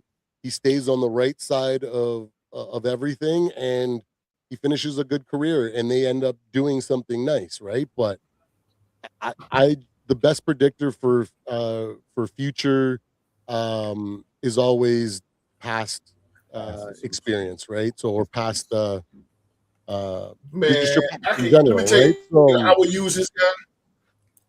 I would use this son of a gun. Look, I call Trips Right 62Z. Where's Sheila Dupree at? I ain't seen on her. Sheila Dupree. Trips Right 62Z. That means automatic back shoulder fade. That's what he's good for. Red zone. That's the first play I'm calling. Trips Right 62Z. Easy all day long money, because that's what he's for. He's a big guy, just like he said, Eric Modes. And those of you who don't know Eric Modes, boy, from Buffalo. Oh, Eric Modes. Yes, he was, bro. Yes, sir. He wasn't fast. He wasn't super athletic, but oh my God, he get that ball for you. Yeah, he sure will. He will go in. He will go get that. But yeah, that's what I do. Back shoulder fade, bro. Just put him in the corner of the end zone and let him work. Just let him work.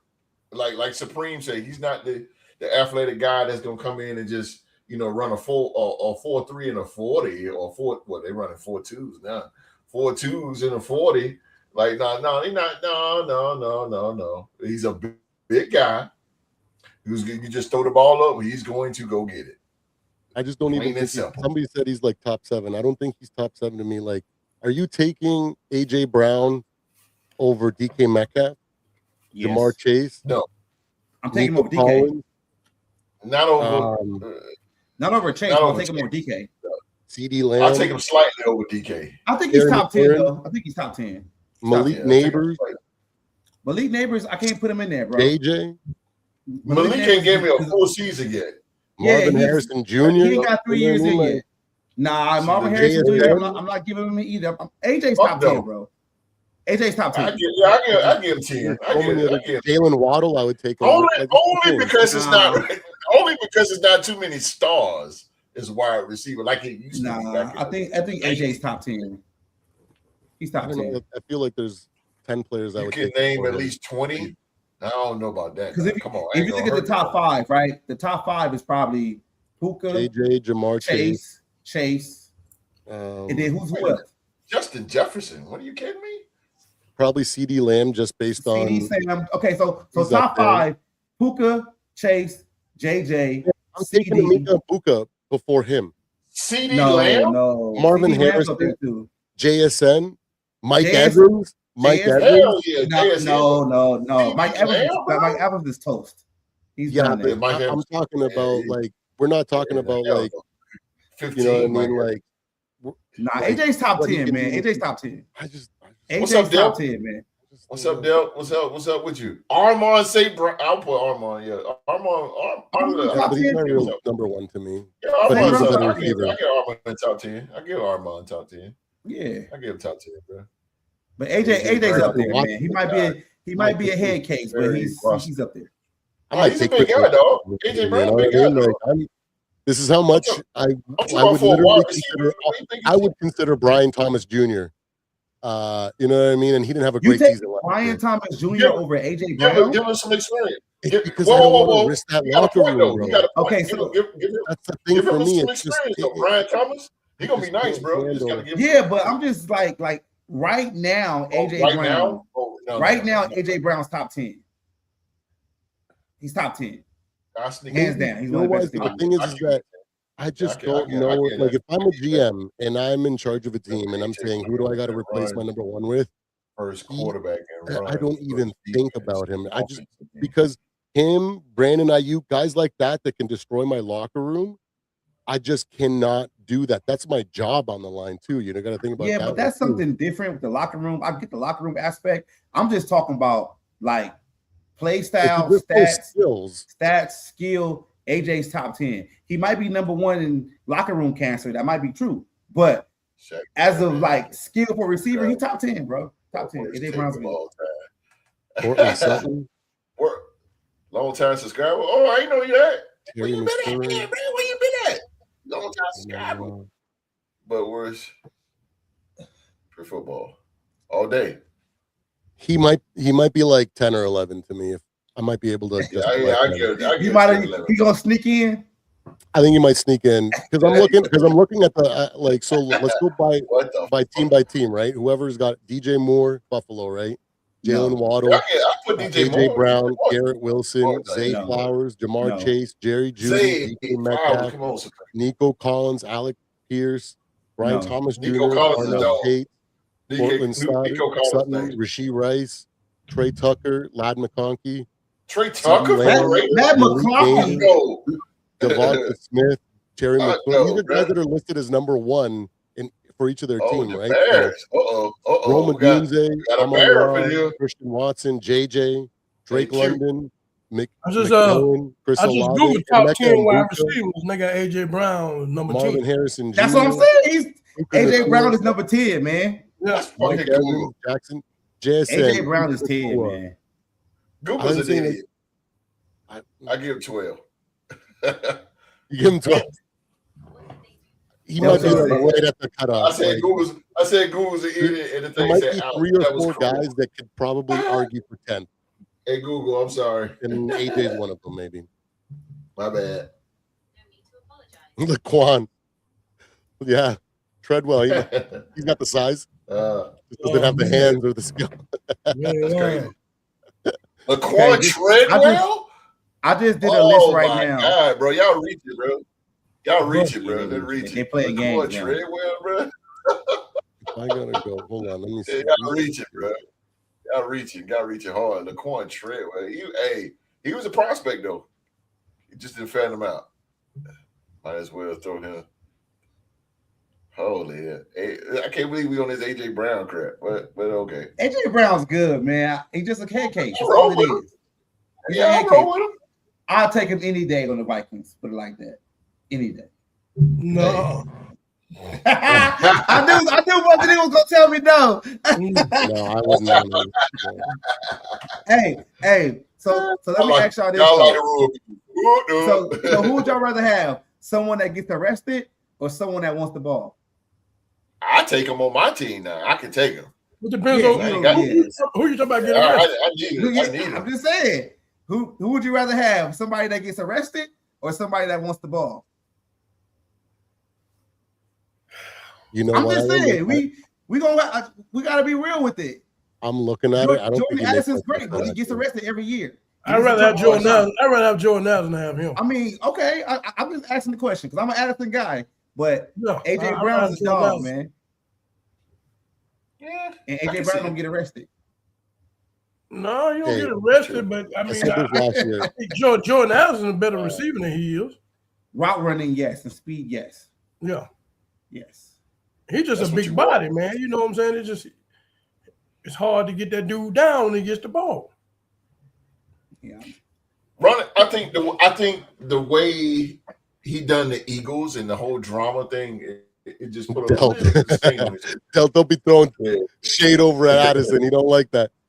Right. Addison got I'm arrested. probably Addison, one of Addison's biggest fan, but I said it I last gotta year. I call it what it said, is. Yeah, like I that. said I'm not going to throw stones in a glass house because I know what I was like at his age, and I was an idiot, and I've been Me too, arrested bro. at that Me age. too. And I've done some stupid stuff. Me Just too, bro. young and immature, right? We were all Yeah, young and bro. immature, and with Even the our police- minds that we have now, being Police don't agree, bro. pushing 40 and stuff like that, we Hey, who think differently than him. You know, who what I mean? AJ Brown beat up? He said AJ Brown didn't. He said Addison get arrested for misdemeanors. He don't beat up people. Who beat up somebody? Who AJ Brown beat up? Who AJ Brown beat up? I just think he's just a locker room cancer, like his attitude and What? the diva in him. I just want to know who he beat up. I ain't never heard I that never one. heard that. The crazy. The man. Yeah, I don't remember that at all. I feel that. But the thing is, is that this is a testament to how polarizing he is. Yes, Because we've literally talked about him for like 15 minutes straight. yes, arguing about him. Hey, Because the thing is he that ain't kill nobody like Henry Ruggs. What do you mean? the thing is that You this better is the take reason this shot, bro. what drops him down most people's list is because you go like he like makes people, he rubs people the wrong way, and when he rubs your teammates the wrong way, that's just something you just can't stand for, man. Like, but the perk. I think the biggest issue with Oh, you AJ talking about Brown, DK? Oh yeah, when DK dropped that, we punched that fan. oh, DK. In the that fan deserved it though. Come on, Yeah, now. he did, bro. He Yeah, deserved it. coming. He He had one deserved coming, it. bro. He had one coming. He bro. just he had one coming. He Yeah, I ain't gonna deserved lie it. to you. Ray I would cry. I can't get mad at DK Garrison for that, man. too, bro. Yeah, I can't get mad at you, bro. Yeah, Yeah, and he then deserved they it. was losing too, bro. Yeah. He was already frustrated, bro. You leave him alone when they get Leave to him that alone, point. man. Yeah, man. Let him You go. here to enjoy the game, however the game. That's plays it, out. man. Not, you ain't supposed to be in the player's face like that. Yeah, man. And watch what you say about people, man. Like especially men. Don't talk about their old ladies or their kids. That'll get you dropped real fast. That's an instant 1-2 punch right there. Exactly. Just be quiet, bro. He would. I do agree that he is.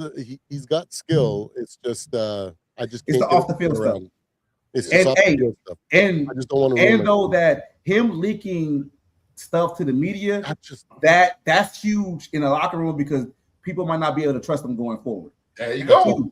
Like I said, bro, what he done off the field is going to put a little bit of a stain on his legacy or whatever. Because now it's like when you mention AJ, the name AJ Brown, it's kind of like, oh damn, I got to be careful what I say around him, or you know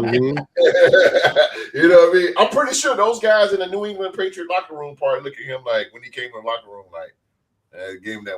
What's up, bro? What's up? we all work. We've all worked with guys like that. Well, why would he say that in the interview though? Like why would you say that? That's why what I'm would saying, you bro. You should just keep that to yourself. He's a habitual line stepper, bro. That's what he is. I'm telling you, bro. You don't care. That's what he is. That's what the dog say. He don't care. He just don't. You're right. That's what I'm saying. When he come in that New England, when he first made it, and that's all consent. Okay, that's consent. hey, that's wild, man. When I heard that about Puka, I was like, that boy need rehab, man. When I heard it, like most of the time, you hear receivers like fighting or this early conduct. He big people. I'm like, that man need rehab, man. He needs. Ace Boogie, what up? Ace Boogie, what's good? What's good, man? Oh, he said Bears 13, lucky to win 9 Lions 10-7, Packers 8-9, the Vikings 5-12. Tripping, bro. I ain't even paying you no attention. Oh my god, bro. You better flip that around 12-5. That's what you better. Come on, man. I know y'all gonna get down on your Vikes like that. The Bears can't play against a good defense, and it's easy to when you're on a last place schedule to do. You better tell them, bro. It's true. Like that's crazy. Let's get to the last one. About where the Bears Stadium is gonna be built at. Is y'all gonna be the Indiana Bears or y'all stay in Chicago? Y'all got other things to worry about. What's up, it's not looking good on that stadium. They might move. Right? Yeah. So they might move the team. What's going on with Soldier, bro? They can't keep it together. They say they got to keep it together with duct tape, bro. They have to reshuffle the division? I don't think so. Not right now. It wouldn't be like this season or anything like that. Nah, They would but have Indiana's to not address that him far in like from the next 5 years. Indiana's not that far from Chicago, so it just Kind sounds of weird the now. entire- Right across- I'm thinking if the they river, end up right? in like Yeah, across the river. Louisiana or something. Wait. Yeah. Does Louisiana have a Him and pro team? Bears. Yeah, they got the Saints. They got New Orleans. Oh yeah, New Orleans is They in. got New Orleans, man. I'm Canadian. Okay, Oh, I'm Canadian. You got to give me a pass yeah, on yeah. it. I do. Yeah, I we'll do. give you a pass, man. Hey, We'll give you a it's pass, cool. man. It's cool. We Hey, give you but a you're pass. wait a Okay. minute. Hold on, Latino. You're a podcaster though, bro. You I just forget like YouTube there's so many states, bro, and I'm like I forget where cities are. I definitely the can't. Bears forget would go states, from man. worst I don't like them. first to worst in the division. Well, Caleb Williams now is on the Madden The Madden cover. first, bro. The you know how Madden it go. There it go. Yeah, That's boy, so they bad. don't survive on that joint. Him and his pretty little fingernails. Shut up, Ho. Let's go to the. Let me not start that here. The New York Giants, y'all. The Giants. This is the last one.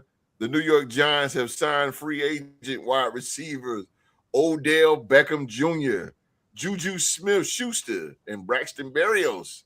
Beckham did not play in 2025. Smith-Schuster is an unrestricted free agent from the Kansas City Chiefs, and Berrios is an unrestricted free agent from the Houston Texans. All three signings are reportedly one-year deals. God, 1 year? Get out of here. But anyway, all right, the Giants also signed Jared Gray, 6'7", 330-pound Australian. Exempt for the 90 man, blah, blah, blah, blah, blah. All that. Smith-Schuster, 29-year-old, 6'1", 215, was originally drafted in the second round, 27 NFL draft by the Steelers. Spent time in Kansas City. Kansas City, Pittsburgh, New England, blah, blah, blah, blah, blah, blah. Ain't nothing to read here. All right, so ain't too much to read here with the Giants, but I'm dying to hear what Q got to say about this one. We just talked about this. But let me go. I gotta hear what Q guys say about this one, man. But let's go to Woods first, man. Woods, man. The Giants just added Odell Beckham Jr., JuJu Smith-Schuster, Braxton Berrios in 1 day. Does this signal that the front office believes they're ready to compete right now, or this is just a desperate attempt to patch over the bigger issues on the roster? A desperate attempt to patch over the bigger issues on the roster, because I believe that two out of these three guys will not make the team. I think all three guys are fighting for one roster spot. Odell Beckham is cooked. He can't stay healthy, and even though he has a relationship with Harbaugh when he played that 1 year in Baltimore, and didn't really do nothing that year either. But let's just be real. Right, exactly. JuJu Smith, he's cooked too, bro. Like he's not the player he was in Pittsburgh. He's not the player he was, in Kansas City. Berrios, I don't even know the last time Berrios even caught a pass in the NFL. I don't even know who these guys like. He played for the I think he played when he played for the Dolphins. I believe. Yeah, like I just. But the one thing I can say that's not being talked about the Giants signing these players, especially all these receivers, how healthy is Malik Nabers? Is Malik Nabers ahead of schedule? Is he behind schedule? Because he hurt that ACL in the season, so we don't even know if he's even like gonna be available with them signing these receivers. I just think though, at the end of the day, man, this ain't it, Giants. This ain't it, man. This ain't it, man. Like it's not it. Like if you a Giant fan and you out there and you have to think about this though, Ho. Yes, the sir. Giants just traded away Dexter Lawrence, so that's like yes, sir. You already down because of that. Yes, then people were hyping up, bringing in these three old dudes, all pushing like come on, man. Like what are we doing? Like, hey, Giants fans, the best thing y'all could do is try to trade for Garrett Wilson because he already in New York. That's the best thing y'all can do. I agree with that. Yeah, like do something like that because this ain't it. Odell, this ain't it. They actually had him like running routes, and I saw it. I'm like, yeah, everybody look good in shirts and t-shirts. Like everybody look good, man. That's exactly what I said. Until he out there get hit and like, come on, man. Like, I was an Odell Beckham fan, but sometimes it's over, man. sometimes it's years, over. brother. It's over. Years, bro. Yeah. He ain't played in 2 years. JuJu might be the one that make the team because he can block down the field. He a bigger body and he can give you something, you know, as a possession receiver. Still, he probably got like about 10% left in his tank. So yeah, man. I'm not doing this, man. I'm not doing this, bro. It's just, like what is this, man? It's okay. Look, if this was 6 years ago, I was like, dang, they got it. Yeah. It's 6 years ago, man. But we talking about 2026, not 2020. Yeah. I love it, man. Q Dog, you agree with me, Q Dog? Like, what they doing up there, man? I'm telling you, hold on, cause Q go kill it all. I'm telling you, man. I already know. I know how the dog work. I've been knowing the man for years, man. I already know he might go in. Look, but we gotta hit the softer side because Supreme, Supreme, man. You know. I'm gonna give you something completely different. You know that. He's always, bro. You know that. So Supreme, man. Out of the 3 receivers the Giants just signed, which one would make the biggest impact in 2026 and why? Would it be Odell, JuJu, or Braxton Berrios? Which one? I think D Woods makes a good point that only one of them is going to make the team. So and I'll give you guys an answer for each one, right? So okay, sure, why not? Really quick one. If Braxton makes the team, he's going to make the impact on special teams because he's a kick returner and he's a slot guy, right? So he's going to make he's going to help out everywhere but offense. So, but sometimes special teams can be impactful if they make the right plays, and he gets a couple nice returns, might turn turn some heads and change the outcomes of some games. So that's where he would impact. But I don't think he's going to have the impact that potentially JuJu might have. Now, JuJu spent the last couple of years with Patrick Mahomes, right? And he had to learn, through Andy Reid and what to do as a receiver. And like you said, he's a good, he does do all the things that you need at a receiver. He blocks and he runs routes. Even if he knows it's a running play, he sells his routes, right? So he's a true professional. He is definitely past his prime, but when you got Jackson Dart, he ain't Patrick Mahomes. He ain't going to be throwing him his way anyway. So all those other things might be the reason why he might be an impactful player. But if I was going to say who would have actually the most impact on the Giants long term, I think will be Odell Beckham, and it's not for his play on the field, okay? It's going to be for his mentorship for Malik Neighbors, okay? The guy was the number 1 receiver. The guy was the franchise at one point. He knows he's going to be able to have conversations with that young man that are going to help, maybe not totally, but it's going to give him some insight to prepare for what's coming. Okay, he was part of that brand. Like, New York ain't no joke when it comes to their sports. You know what I mean? Like, their fans love you until they don't, and sometimes they love you in the first quarter, they hate you in the second quarter, and they love you in the third quarter, and they hate you in the fourth quarter. So Patrick Ewing, boy, thick skin. Makes the motion. And Odell lived through that and thrived in it, right? So if they want Malik Neighbors to develop and be a long-term piece and a reliable number 1, because he's got all the skill. Okay, that first year before he got injured, bro, I was like, whoa, like, this kid is good. This kid is good, man. That's why I was saying, like, I would take him. I'm not going to go back to that old conversation now, but anyways, if I was going to choose at least three guys who would have the biggest impact, I think it would be Odell, and it's not going to be for what he does on the field. It's what he's going to bring to the mentorship and the development of Malik Neighbors and what he does in practice and in that wide receiver room.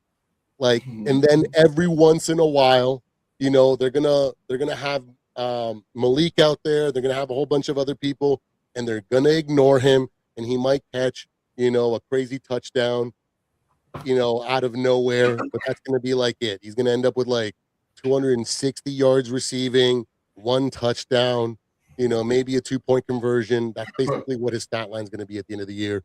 So impact on the field is going to be negligible, but the impact for Malik Neighbors' future, that's what's going to make pay dividends for them. So those are what I think each one of those guys can bring to the Giants. So nice. But now, hey, though. So New York fans, y'all up right now with the Knicks. When these Giants start playing and bringing these guys out, even it right back up for y'all. Right back up for y'all. and them Jets. And them Jets. Hey, so New York, enjoy the Knicks right now. Just live it up. When it comes football season, that's a wrap. I don't know what's going to be going on, man. That's a wrap. So Q.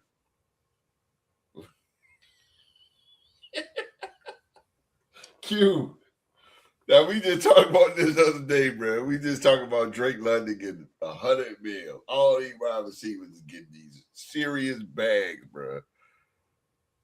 And then here come the Giants with this here. So Q. Brother Q, do these signings actually make the Giants a better football team, or do they simply make headlines? Are they simply making headlines without significantly improving their chances of competing in the NFC?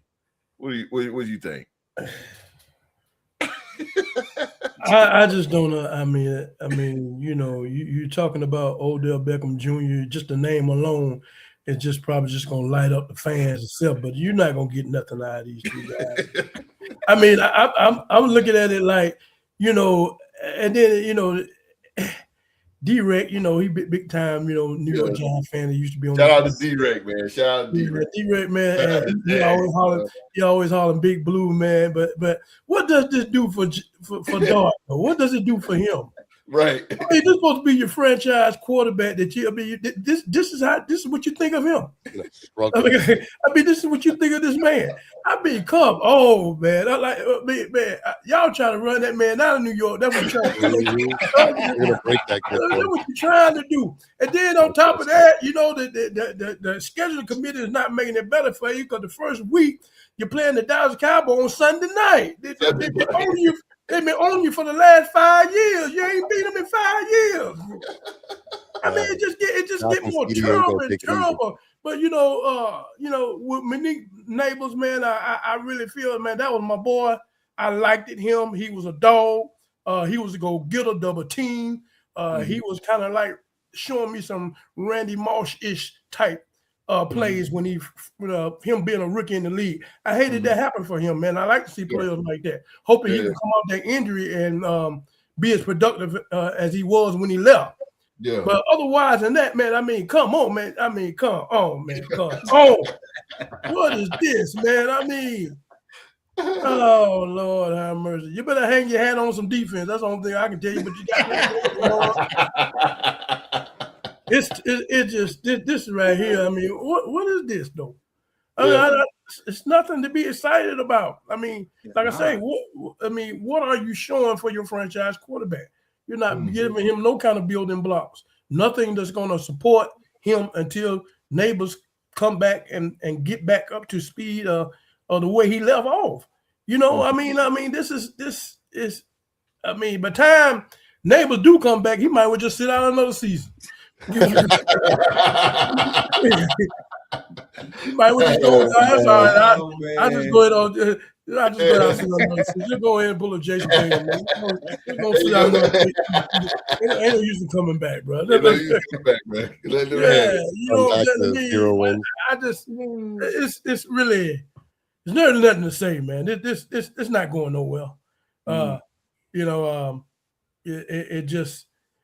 That organization itself, man, I was surprised that when Neighbors went down, that they wasn't going to go out there and get somebody or get a couple of receivers for a dog. Yeah. And they didn't do nothing. Yeah, they didn't do nothing. They didn't do nothing, man.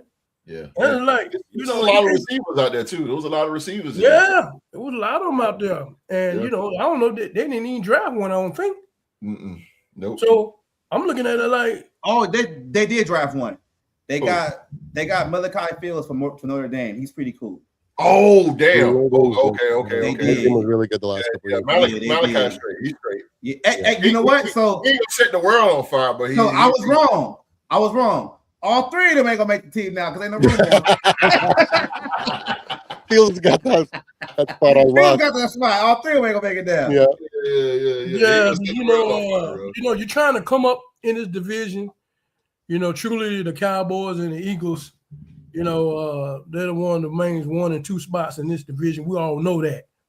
And so, y'all battling it out with the Commanders, trying to come up from the bottom of this division, at least to work your way to the third. Or I just don't see how you can come up in the division making the moves that y'all make.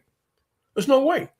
Right. And with the way the Cowboys own you the way they do, you haven't beaten them in 4 straight seasons or 5 straight seasons.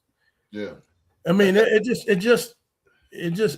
that I thought that they showed a spark last year with Dart, Scatterboo, and Neighbors. They seemed like they was going. They was putting some pieces together. Unfortunately, Scatterboo and Neighbors, went on IR and had season-ending injuries, and maybe they would come back, at certain points. But when you bring in players like this, man, it's like, I just don't know. There's some good veterans out there. Somebody you could have brought that's better than these 3 guys put together. You brought all 3 of these guys together. You don't have nothing. You don't have nothing. Maybe they should have got AJ Brown. Hey, for real. Maybe. God, come on, man. The organization, man, I'll tell you, it started to be dumpster fire. I agree with the dog, man, because you trying to beat the Cowboys, and this what you gonna bring to the table? Mm-hmm. Oh my God, bro! Come on, none of these 3 dudes set the world on fire. If you're a Giants fan, you need to set the world on fire, bro, and you're gonna need somebody to accommodate Malik Neighbors, man, when he come back. Darius Slayton is not gonna do it. But if Malik don't come back, Darius Slayton automatically becomes the number 1. God damn. That's so sad, bro. That's sad, bro. That is sad. It's terrible. That's terrible, man. Yes, man. I'm telling you, if they had open tryouts, I think I could make that receiving core. I think I can too, bro. You can get these guys. I'm 6 foot. I don't run a 4.2. I run I'm washed. I think I'm better than Odell. I run an 8.8 in a 40. But what does this do for Dart, though? What does it do for Jason? It sets him up for failure, man. They're setting him up for failure. It don't do nothing for him. Yeah. Timu Max Brosmer is not going to have a good season next year. Because Scatterboo recovering from injury also. Yeah. So he's coming back. He's coming back. He's coming back for sure. So he's gonna be back first game. But these receivers are not gonna do nothing. What the hell, man? Like again, you trying to beat the Cowboys, bro. Giant fans always talking about they're gonna do this, but we always say you got to beat the Cowboys first. Got to beat the Cowboys first. You got to beat the Giants first.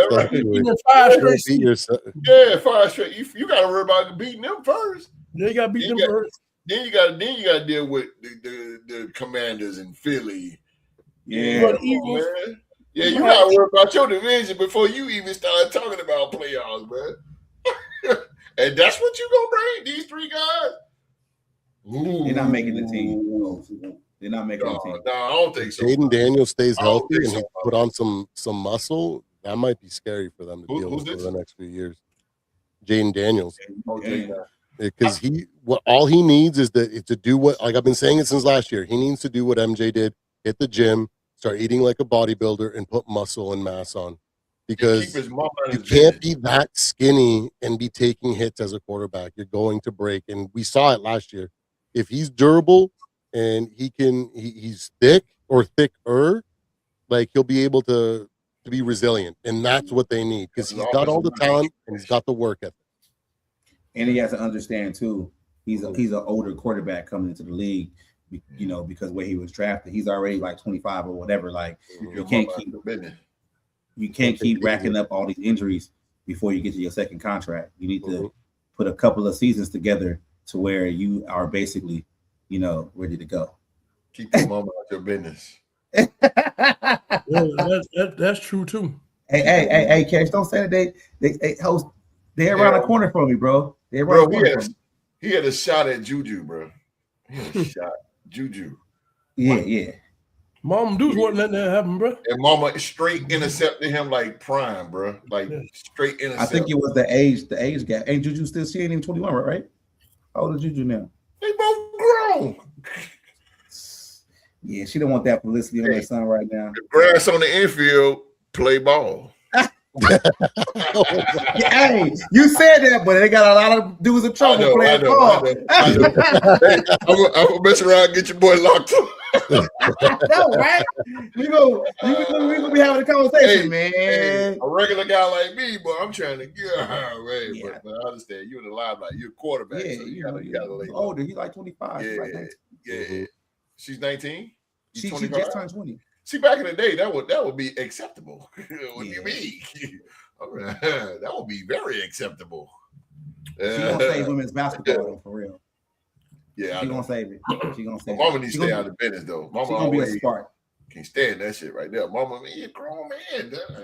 He almost 30.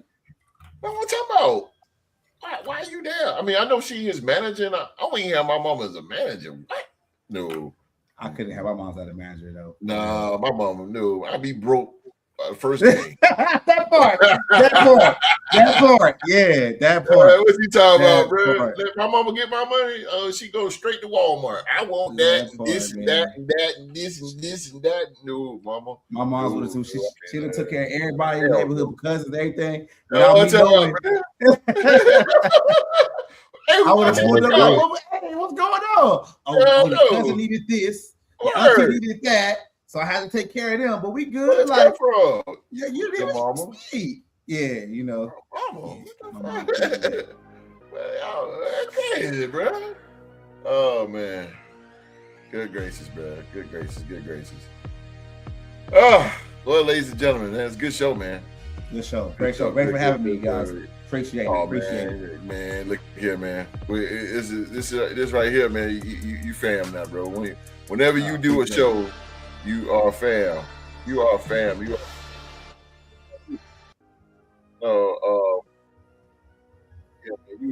brother. Cool. Yeah.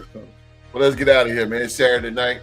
I know you guys got stuff to do, so we're gonna get out of here, man. Well, ladies and gentlemen, that's our show for tonight, man. As always, we want to thank you, everyone around the world, for watching another episode of the Real Sports Talk Show, man. Whether you're watching live or just catching us on the replay or just watching from your couch, man, in your man cave, your garage, whatever, where you're watching it from, your phone, you at work sneaking watching us, no matter, man. Whatever. Oh, man, whatever, man. Thank you for watching, man. Before you head out, though, man, do us a huge favor, man. Smash that subscribe button, body slam that like button, and hit that bell for all notifications so you won't miss us on the next go round, man. Again, man, special thank you, man, goes out to our guest tonight from the Skull State of Mind Football Podcast, D Woods, ladies and gentlemen. My man came through, man, dropped that sports gem on us tonight. And yes, sir. And let me tell you something right now, y'all can do it. Show's over with now. So now y'all can do it. So going over YouTube and put in the search bar, Skull State of Mind. And put that in there. And when you get there, man, make sure you hit that subscribe button and turn on that bell. Oh, and the thumbs up too, man. Y'all understand, man. As YouTube content creators, man, we need them thumbs up, man. That's what keeps us relevant. Look, we ain't asking for no money, but if you just hit that thumbs up, that's like giving me $10. Yeah. hit that thumbs up, man. When you go to D Woods, man, Skull State of Mind. Also, man, purple and gold bars too, man. My man Supreme, man, he puts it down too, man. Y'all make sure y'all go check these brothers out, man. Check these brothers out, man, and jump in their live chat and aggravate them too. Do all that good stuff, man. Go check them out, man. But again, man, appreciate D Woods for coming on, man. And D Woods, we're gonna give you 30 seconds, man, to talk to the world and tell them where you be. All right, look, you can check me out. Skull State of Mind on all platforms on social media. That's it. I'm normally always on X, Twitter, whatever you want to call it. But you can catch me there. I'm always in the comments talking to people. But you want to look at the content or whatever, go to YouTube. And this is my daughter coming here bothering me right now. So get out of here, kid. Hey, you good. You good, brother. You good. Rock do it all the time. Rock bring the whole family. Okay, Oh man, appreciate y'all, man. Man, you official member, man. You family now, appreciate bro. It. Yeah, thanks, man. Whenever man. And this definitely won't be your first on the Real Sports Podcast, man. Won't be, man. Won't be. Yeah, and actually, her name is Zoe. How weird is that? Who's that? Her name is who? Her name is Zoe. How weird is Zoe? that? Oh, yeah. Zoe. You hear that, Zoe? Yeah. It's all good, man. All good, man. Thanks for having me, man. Appreciate it. Thank you for being on, brother. And again, man, like I said, man, hey, it won't be the last. I'll be knocking on your door again, man. Be knocking on your door again, bringing you on here, man. But yeah, we're gonna get out of here, man.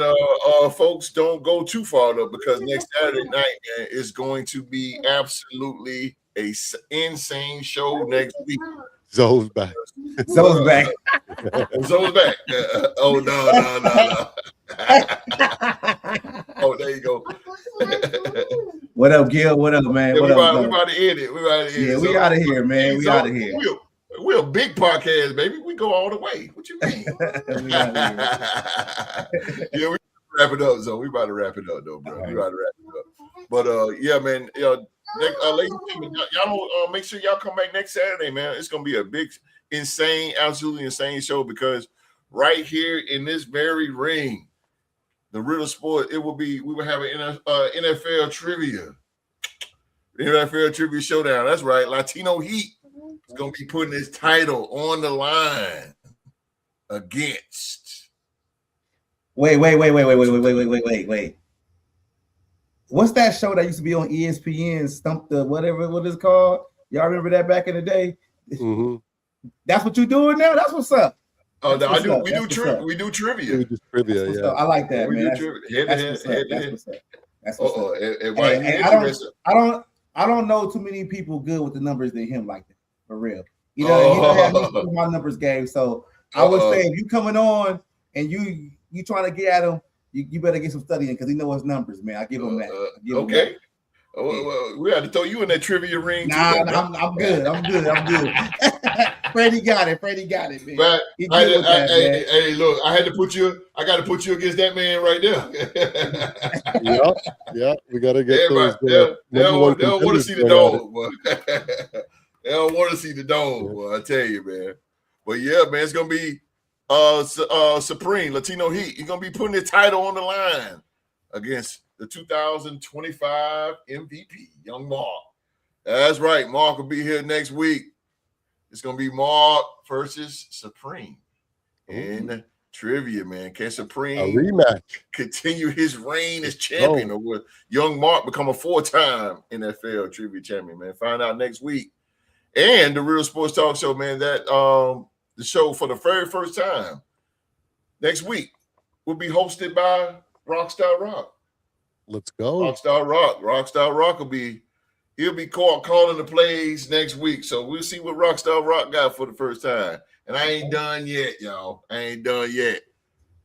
Because joining us next week will be Postman. Postman will be on next week. Oh, nice. Postman, a Bears fan, right? Yeah, Postman. He's a cool fan. Yes, sir. Postman will be here next week on the show. So we got a big show for you guys next week, man. We're gonna talk a little bit about that GOAT stuff too. So it's gonna be a big show. And it's damn near like a yearly show. Holy moly! But it's gonna be big, man. So come on back next Saturday, man. Again, we got Supreme. He's gonna be putting the title on the line against Young Mark. We got Rockstar Rock gonna be hosting. Postman's gonna come through, man. So it's gonna be one big show. So again, man, we're gonna get on out of here. We're gonna see you guys next week. next Saturday, man. On behalf of myself, D Woods, Supreme, and the legendary Q Dog, man. Everybody around the world, man, please be safe and stay safe. And that's in order.